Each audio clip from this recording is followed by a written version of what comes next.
Welcome, everybody. We are welcoming in the new year with another episode of Purely OCD. I'm Lauren Rosen. I'm a licensed marriage and family therapist. And oh my gosh, Drew, hello. Glad to see everyone joining. We have an exciting announcement today, but I'm going to wait until my partner in crime is here. If anyone wants to share where they're joining in from, I always love to hear where people are joining us from. And Happy New Year.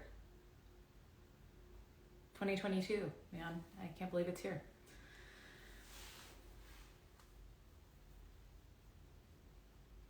Aha, and there is Kelley.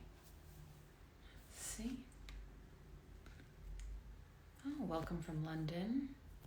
Scotland. Beautiful.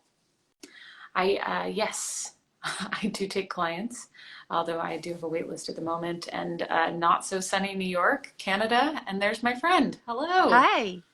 We're Hello. hearing from all sorts of people who are joining us from different spots in the world. Oh, Seattle, is it raining there? Because it rained a lot here. It did. It's still like the ground is soaked through and through. Kevin Foss joins us today. Wow, we just got the whole crew. I love it.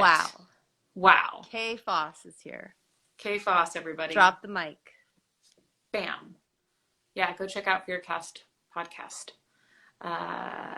Yes, so much snow and rain mixed in. Well, that's certainly better than snow. Well, so we have, as I mentioned at the beginning, an announcement to make about us, about Purely OCD. Do you want to start us off, Kay Frankie? Sure. So, first of all, have you noticed my surroundings? You are in your old spot. Old OG. Yeah, original gangster. Back to the original gangster. I love it. Good job. As a special announcement that we have now become an official podcast. That is the special announcement. We have become official. Yeah. We have a website. It's purelyocd.com. So you can check that out if you like. And yeah, I mean, maybe everyone already knew this because it's been up for a while, but this is our formal announcement of it. yeah. So you can download us on Podbean, on iTunes, and not Spotify. Spotify. No. Spotify. Spotify. Okay, Spotify.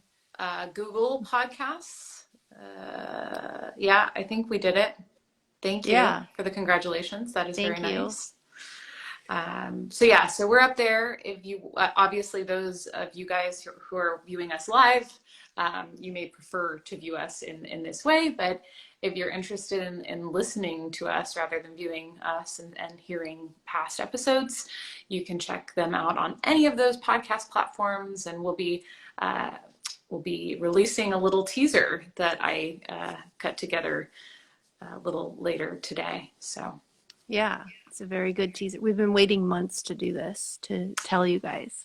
Yeah, and we've been trying to get it all together, all of the back episodes and stuff, but they're all up, all 38 of them. How do we have 38 episodes? That's kind of crazy, right? I know. Yeah. How long have we been doing it? A while. Yeah. Since 2020. Since 2020. Yeah. It began during the pandemic, and it's still the pandemic, so that's cool. Anywho, it's not cool. Here we are. No. You know. So it's just interesting how it evolved organically. Yes. So. Yeah.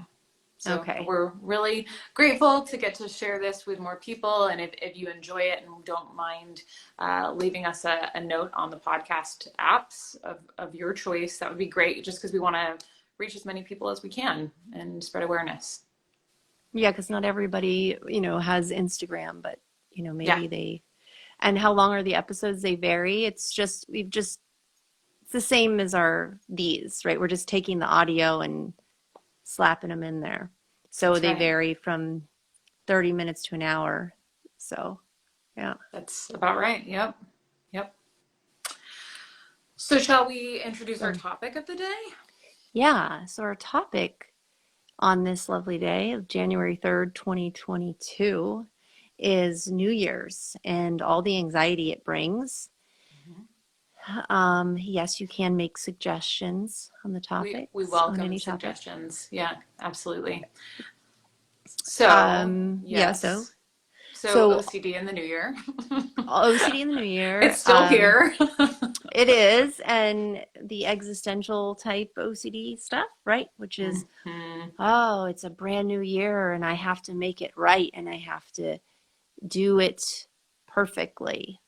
Mhm. Um, so those two subtypes kind of they can happen at the same time, which is always a joy. But Oh, it is a joy, really. hmm No, but I think you're right that, and we talked about this a little bit, that existential OCD tends to get kicked up, especially around any sort of milestone that of life. And so here we yeah. are, it's like, it's a new year, and there's all this rhetoric around you need to do better this year and you need to make sure to make resolutions. I don't mind New Year's resolutions. I kind of like them, but only if they're held really gently as opposed to like you have to do them, which of course the and side note, although this podcast is not about eating disorders, then the diet industry likes to come in this time of year and be like, Ooh, you need to get back in shape.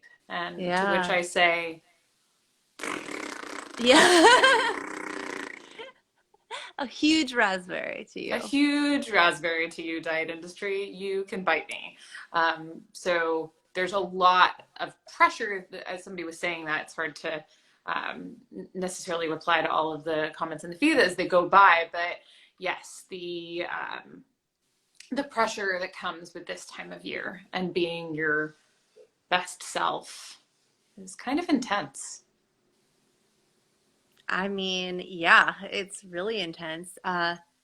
I love that you can navigate resolutions because I know you can and you do it well. Because I know you personally. I Yeah. cannot. I'm still learning how to hold things lightly. Um, so I've learned that it just gives me so much more anxiety and Like to do uh, it perfectly, to do it right. yeah, and then just yeah, the perfectionism. So then I'll do it for like a week and then I don't do it and the shame comes in. It's like you loser. Mm, How could you do that? But I am a therapist and I've gone to therapy most of my life, so then I self-compassion for the win. But yeah. point being, I think it is it's a really important topic because it impacts so many people, right? Like Yeah. everybody is being asked, "Oh, what's your New Year's resolution? What's your New Year's resolution?" And any contemplation that deep is going to likely get in trouble if you aren't, That's you know. true. And what if my New Year's resolution isn't right? What if what if I should be picking another New Year's resolution and I'm not doing, this is one thing I will say that I've come up against is in the past is, okay, well, what's the right sort of intention setting for the new year? I was on a meditation retreat a couple of years back and we had to set our intentions and I was like, there are too many intentions to be set. I don't know. So I had like three of Oh them and my we had to gosh. announce them. It was a thing for sure. But I think having OCD or anxiety, yeah, makes that much more challenging to navigate, like you said, and getting very hard on yourself if you're not adhering. Yeah, and having too many. Mm-hmm. Yeah. So we want SMART goals. Yes. Small, measurable, attainable, realistic, and time-centered goals. If That it's is not true. realistic, you No. can't do all the things. And you also can't be like, "Oh, I'm going to meditate 7 days a week, twice a day." No. We're going to start out with once a week maybe or once a day for 2 minutes. Yes. Do you So, know what? That was my New Year's resolution, full disclosure, because I am a therapist who loves mindfulness and meditation. And I just could not, I wasn't committing to a meditation practice. So my New Year's resolution last year, which I did pretty well, I think I missed like 3 or 4 days, I I committed to meditating for at least 3 minutes a day. And you got married. I did also get I'm married. just saying, like, that's impressive. That's If true. anyone's ever been married, and what a year it could be, right? Is like, Yeah. and among that, you did it. Thank you. Thank you, friend. So But I well think my done. point is like doing those, to your point, like making those really bite-sized. That's, we don't need to make it like, and now I'm going to meditate 40 minutes a day, and I'm going to then journal for 5 minutes about my intention for the day, right? Which, hey, I'm not making fun of anyone for doing that, because believe me, I've been there. But I think it's too much. Drew says during one of those 3-minute meditations, I think he's referring to you Oh, getting the married. marriage. I got it. Yes, I did. I got married very mindfully. I was like, and Yeah. I telepathically said to my partner, I'm marrying you now. I do. That's not how it happened. And I'm not a telepath. No. And that has nothing to do with No. meditation, but there you go. Yeah. But it was funny. Thank you, Drew. So, uh, yeah. So well done. And I think when, the days that you didn't meet yourself, those 3 days, Hmm. did you find room for self-compassion? I did. In fact, do you know what? I remembered most of the time it was because I forgot. And then I woke up the next morning. I was like, oh, I didn't meditate yesterday. Oh, Yeah. okay. Well, I'll simply begin again. It is what it is. I one time consciously made the decision, maybe two times. I can't remember. But one was on my wedding night. I was like, you know what? I've been so mindful and present all day, and I don't need that tonight. It's fine, And so I think having We were flexibility is meditating on key. the dance floor. That's right. Ooh, ooh, like a dance meditation. So Sorry. yeah, that was, I think, having that flexibility, having not getting stuck in the all or none thinking and what they call the abstinence violation effect, which is where if you're trying to do something, in this case, abstain from a substance, and then you drink, for example, then there's this effort mentality of, oh, well, I've already blown it, so I might as well now just really go to town. And it's the same idea. It's like, oh, well, I missed my one day of meditation, so screw it. It's not perfect, so I might as well just give up. Right. And we see that with homework too, Mm. Yeah, totally. and compulsions. It's like, well, it's already too late. Uh, Already gave in. Might as well Already just gave. really, yeah, yeah. Hmm. I guess I'm curious if anyone watching has any experience with challenges related to having OCD and making New Year's resolutions, or this time of year, because I think it would be helpful to hear about other people's experiences too. And we can certainly share what you type. Yeah. And, I think speaking on this time of year, I Mm. think a lot of people get anxious just that it's a new year and that a whole year has already passed and time is going really quickly. Mm-hmm. And that, it's not just me, I think, because I get that. But I've heard quite a few people have that over the years. I've heard people be like, oh my gosh, it's another year. Like I'm getting older and reflecting on their life. Like what? And it's like you're missing the whole point of like the ball dropping is just enjoy the moment instead of being lost in this gap of where you are and where you'd like to be. Yeah. Yeah, that instead of being lost in self-analysis, that there's this opportunity to celebrate that I don't know, we're continuing on. Right. It's like just a reflection of the last year of your life, which usually doesn't do well for me if I'm like really getting in there and like, hmm, how do I want to do this? Let's really get in there and break it down. No, that Really break usually down. no, it doesn't go so well. I agree. Mm-mm. I'm glad a Right. lot of the people who are commenting are saying that they haven't necessarily found difficulty with resolutions. Although one person did say that they felt the pressure, and I think that yeah, the pressure to do things. It's almost like we think so often when we talk about OCD about contamination, and there's this sense of a clean slate that comes with the new year. It's arbitrary. Right? We can look at it and say like, nothing's really changed. But I think that there's a tendency to want to keep it clean somehow. Hmm. And so and what I mean by that is to do everything correctly. And so I think the pressure is there to just keep everything right. I don't know. Yeah. I used to get that, and I don't know when that feeling burned off slowly. I don't get it anymore, but I totally know what that feeling is. I've had it before. Maybe Yeah. children rip it from you. Yeah. Well, and I don't think it just happens around the new year though. I think it and maybe that's what you're saying. Maybe it goes away more generally, but this idea that there's like a new beginning. Like, okay. And we see this because I made mention of the eating disorder realm and the diet industry earlier in this.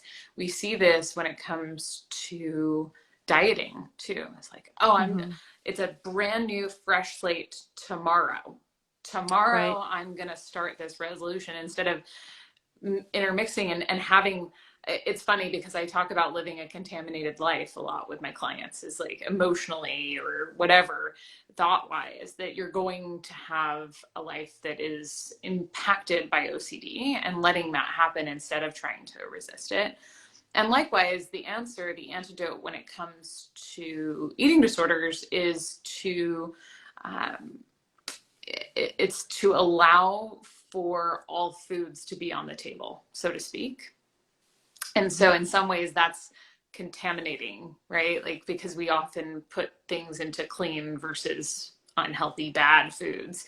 Um, so anyway, I don't know how did I get off on that tangent?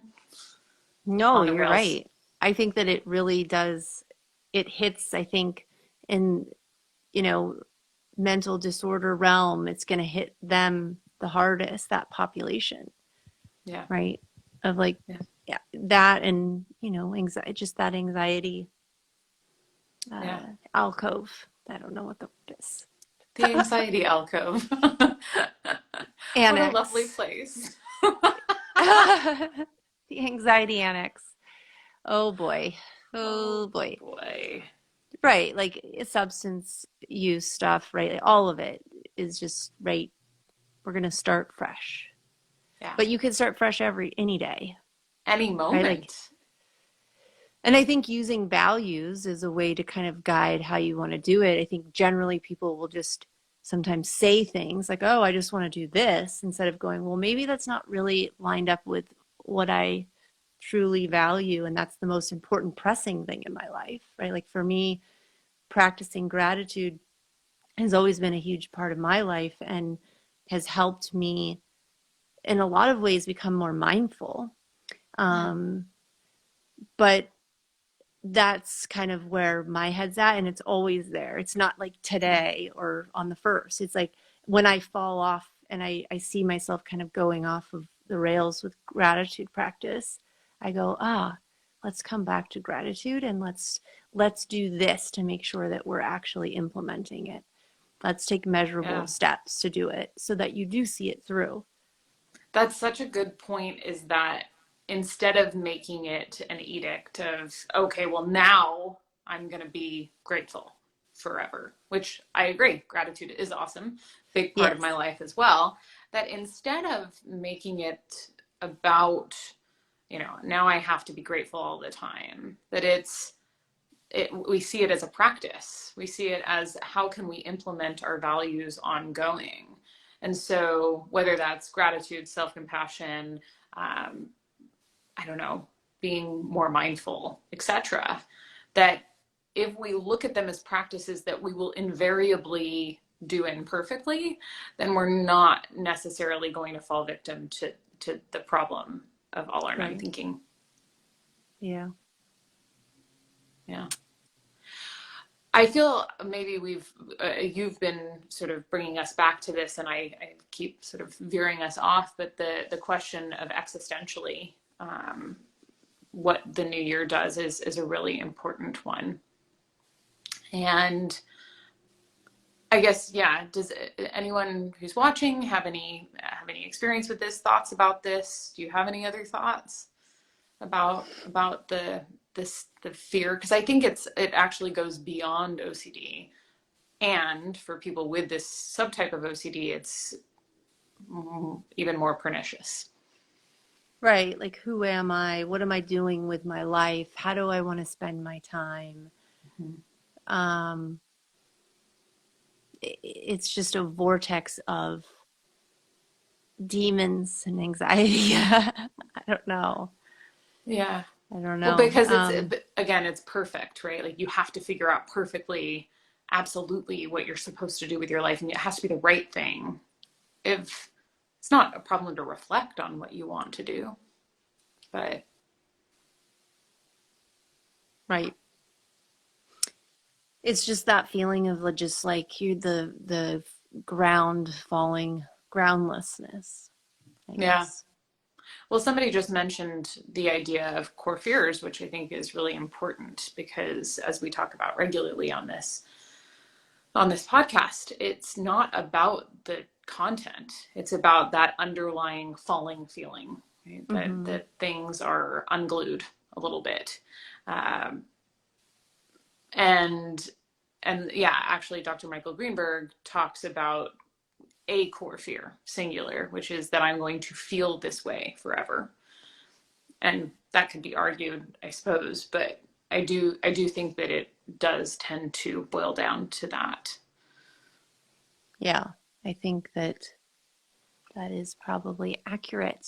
Although, remember, I had pointed this out, they are doing research that shows the disgust factor as not boiling down to that.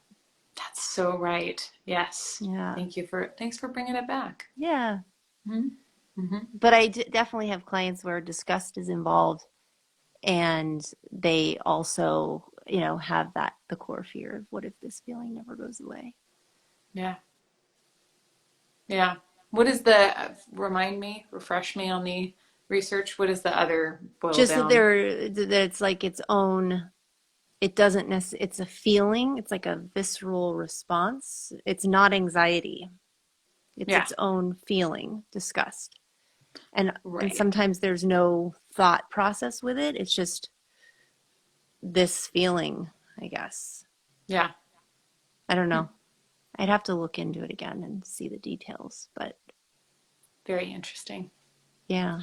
But I think if we go back to this question of existential OCD and this sort of existential dread overall, um, that that that falling feeling when you recognize that you are finite Hmm. and that this process of life that we're in is moving forward constantly and feeling the ground fall out from under you, which we feel with all sorts of subtypes, right? We've both talked about that in the context of probably every subtype we've talked about, and just making space for the falling out feeling is the goal. Yeah. I do think the last 2 years have been especially difficult for existential type OCD, and people without OCD. But this Yeah. idea that like 2 years has passed and I hate bringing it up because I'm so over COVID stuff, but here it is, and we can't turn our back on it. We'll talk about it for 1 second, I promise, and not talk about it after that. But uh, Go girl, though. Somebody in the comments said that they agree that COVID stuff makes it weirder. So obviously okay, people are relating to this, and I think it's important to talk about, even though I totally feel you, and but it's part yeah, of life. So anyway, it's continue. here. Gratitude. Okay, so the point being is that 2 years have gone by and a lot of people's lives have froze, right? Like I think about my clients who are in college or, maybe their first year of college was 2020 and they haven't been on campus for more than a couple months and they're sophomores now, and potentially going back to online again is like, whew, that's going to bring up some anxiety, a lot of grieving and sadness too. Yeah. Not to be, I feel like I'm being really a downer right now. You're not. So, Yeah, it's um, just we're it's talking about the real. issues, man. Like it is. Yeah, it's very real though. Same with like parenting, right? Is like when the pandemic started, my daughter was 4 years old. She is now 6. That's a big age jump. And talk about an existential mind screw. Yeah. Whoa. Yeah. It's like, Yeah. where is the last 2 years gone? I haven't been in an office, neither have you. So yeah, it can really be like, well, what am I doing? Like, I need to make sure that this is going to happen. I need to live my best life, right? Like, it has to be the best version because the last 2 years have been, Oh, like we have something to make up for. yeah, Hmm. more pressure, right? Like, if you haven't seen your family as much as you would have liked to because of the pandemic, whatever, what have you. Yeah, You get the point. absolutely. And interestingly enough, I do sometimes find, I think that what you're talking about is probably more common. And at the same token, sometimes there's almost like a free pass because there's nothing we can do about it. And so Whoa, this sense of, okay, well, it's outside of my control, so I can only do what I can do, and do you know what I mean? So there's if you can that. accept it, yeah. I mean, I definitely have, you get forced into accepting it. I mean, part of the way I've coped through it and finding acceptance is actually when we started this is, hey, this is a good way to spend time doing things I value, spending time with my friend, even though I can't see her face to face, talk about other things, helping other people. This came out of talk about having a gratitude moment. Is Yeah. like I can find these kernels of joy and gratefulness through the pandemic. But I do think that there are some people who struggled desperately with it, finding acceptance in all of it and Yeah. being resentful and it spinning them out more. And Yeah. it's proof that if you don't find acceptance, you will make yourself suffer so much. There's so So much much. suffering there. So much. I just posted something yesterday that spoke a little bit about like somebody else's content on my story, about the Serenity Prayer. And Uh, yeah. which, for anyone who's not familiar with, you don't have to be of any sort of religious faith in Mm-mm. order to uh, perhaps benefit from the idea. And so if we could turn it secular instead of God grant me the serenity, like may I find the serenity to accept the things I cannot change, courage to change the things I can, and the wisdom to know the difference. And so I only bring that into this discussion to speak to what you're saying of acceptance being so critical in Mm-hmm. because fighting things we cannot change is bound to make us miserable. There's only suffering. Yeah, Yeah. it doesn't change anything because it's something you cannot change, Right. which lands us back in the realm of OCD and thoughts and Yes. feelings, right? Like It trying to sure does. change those things is a losing battle. And at the same token, we have so many things that we can control, like how we respond, how we relate to our thoughts and feelings, whether or not, we are hospitable hosts, and also how centrally they factor in our lives. Yeah, definitely. So in terms of if we're since we did talk a fair amount about the idea of resolutions, I wonder if we can sort of talk communally about a loose intention for the year. Mm. loose, gently, like a loose clothing. I love loose clothing. It's very comfortable. Yes. Um, of being a little bit more accepting of whatever comes our way, because obviously, not whatever comes our way, but the things we cannot change. Here we are. It's 2022. We've been in a pandemic for 2 years, and there are going to be times when we can't necessarily do all of the things that we want to do. So maybe we're, accepting what we can't change, and maybe trying to focus on what we can. Yeah, definitely. So basically asking everybody to kind of share if they're willing to. Yeah. And if you don't want to, you can say, I don't want to accept things. Yeah. You can definitely say that. Leave You me can also alone. say, I don't believe in New Year's resolutions. That is totally okay too. Mm-hmm. Yeah. Yep. Somebody said you can't force acceptance any ways to feel it internally. And I think interesting that acceptance is both, people talk about it as an emotional experience, which there is. I think I can appreciate the emotional experience that comes with acceptance, genuine acceptance, but acceptance is behavioral. And the good news there is that we have total control over whether or not we choose to accept something in any given moment. Let's choose to surrender instead of to continue to fight.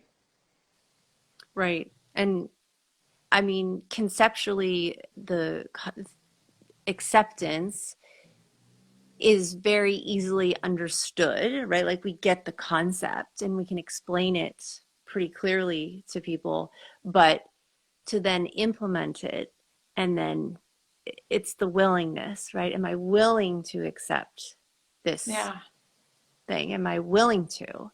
And usually if you are, it's followed by a lot of feelings of not having control, which, spoiler alert, you didn't have control to begin with. But it's true. But it's like you can't unsee what you now know to be true, which is you don't have control and you never did. So we might as well find acceptance in it and really find peace there. Yeah. Yeah. And especially around the things that we cannot change, to, round that out, right? Like obviously there are things that we can control, because I see somebody mentioning that in the comments, and doing our best to show up for ourselves in that respect is great. And there are so many things outside of our control. And if we can sort of release into that, we're so much better off, like you were saying. Right. And I think this person is maybe saying like their behavioral choice is their control. Right. Exactly. Yeah, exactly. One thing that, because yes, absolutely. Like making choices and being deliberate and deciding that your thoughts and feelings are not going to control your life. That's, taking control in that capacity is what it's all about, I think. One thing I wanted to ask you, because I think that there is this emotional component to acceptance, like what we were talking about before.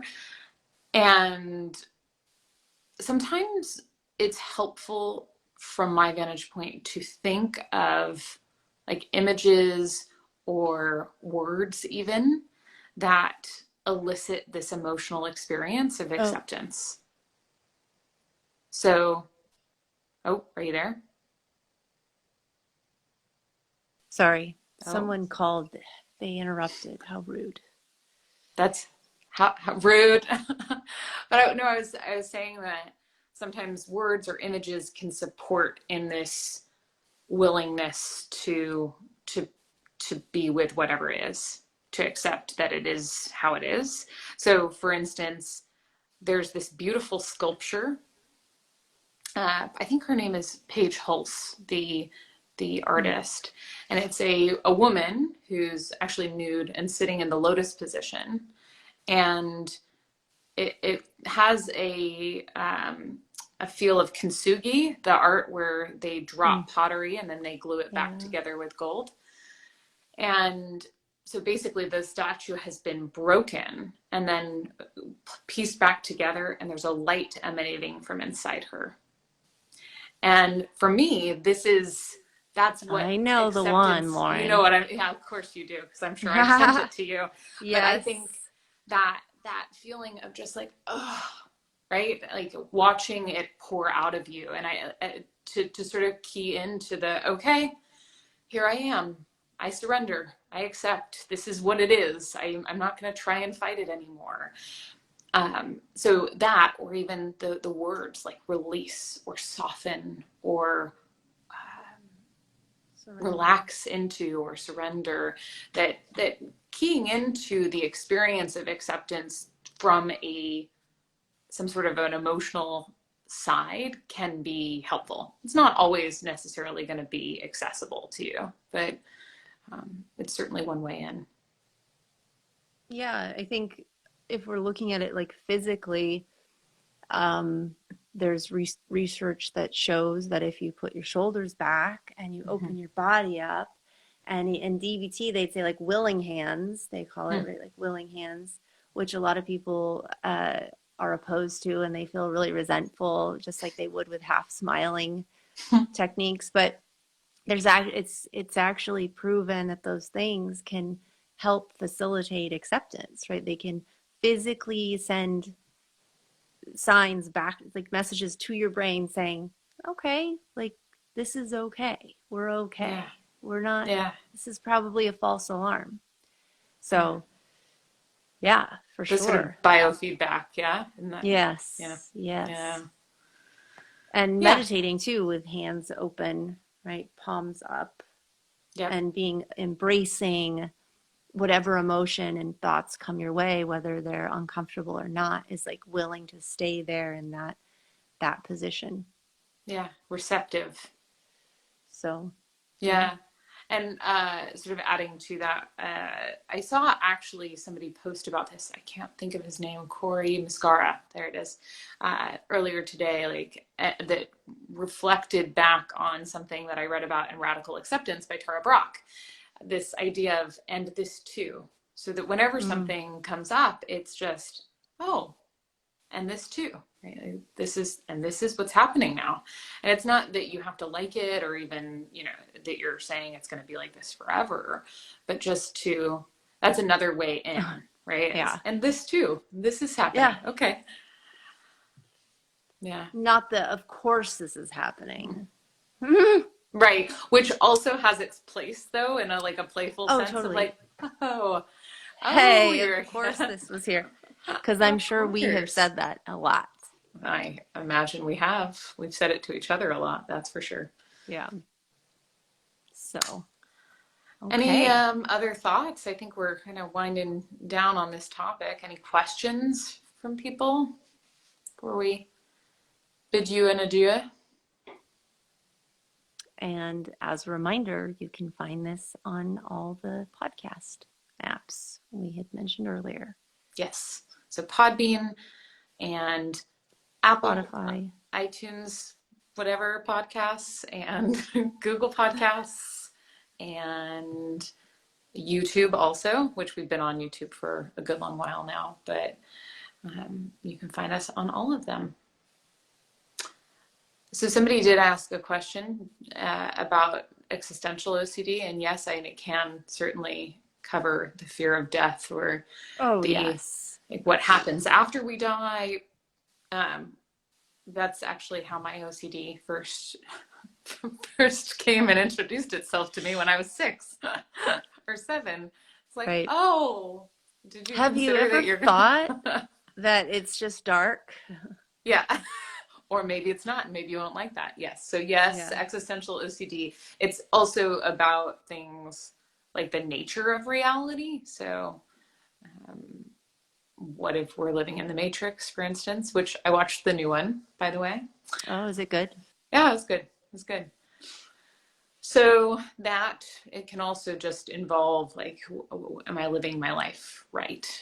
Or Right. And we could even say that a lot of subtypes of OCD fall under existential stuff, right? Like it's all an existential crisis. A lot of it is, right? Relationship OCD, um, harm OCD, like who Sexual am I? orientation. Yeah, a lot of Sexual it's down orientation. to identity. Yeah, Yeah. it's Yeah. existential crisis is what it is. Yeah. Identity stuff. So, Yeah. yeah, I mean, Lauren's talked a lot about the concentric circles, and they all kind of The touch Venn on each diagrams, other. which, by Yeah. the way, if you look at the show notes on our website, Yeah. I've actually created some of the Venn diagrams. If you look at some of the different subtypes, because it's all the same thing, like we've said and will say, on going on. Yeah, yeah. It is. It is. And all the episodes aren't loaded yet either. We're doing one No, a they day. actually are. They're all uploaded. Oh. We're up to date. Sorry. Oh. Probably should have told you that. Yeah, I was we're up like, to well, date. last week it wasn't. Okay. We're Our up to our date. show notes are not, but our episodes, all of them are now live on all of the podcast Wow. apps. So Just yeah, zoop. there they are. So Wow. so yes, but back to the person who asked a while back, probably at the beginning, if you have any ideas or thoughts about things we haven't covered, or would like to request that we go back over something that, and talk about it again, we are more than happy to accommodate and field your requests, because this is ultimately something that we hope will serve you. So It is for you. well, exactly. Like this is. Yeah, it's for you. So let us Yeah. know. Yeah, let us know what you would like to hear more about, and Yeah. we'll do our best. Yes. Okay. Shall we? On that note, don't have the most perfect year ever, Nope. everyone. Good enough Have year. the good enough year. Be That's kind what to I posted yourself. yesterday, by the way, on Instagram. Did you? Have a See? good enough new year. Not a great one, just an okay one. Just an okay one. Yeah. And be kind to yourself. Please. Yes, it's important. It's everything. It is. This life thing it's hard. So, pat yourself on the back. Yeah, we can cover acceptance more. Yeah, we could do maybe we'll do that next week, an episode on Done. acceptance in OCD. Consider it done. Bam.